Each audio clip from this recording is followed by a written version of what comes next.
Maligayang Pasko! Pero teka lang, meron muna akong itatanong sa inyo. Dapat ba tayong magdamot ngayong Pasko? Ang hiyuan, di maganaw, kinauubusan, di lakas ng dasal, alam mong sa dulo ng bawat. Ay, Pasko na pala. Tip, wow, Ren, saan ba yung gift ng ninong mo? Oo, ang ganda-ganda kaya.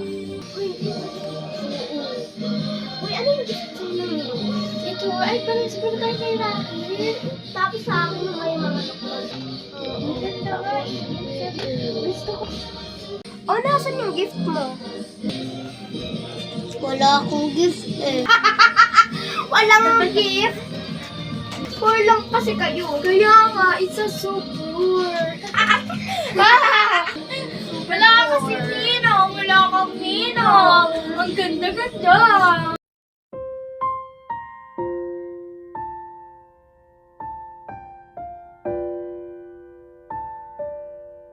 Ang lesson natin today ay hindi pagdadamot sa kapwa.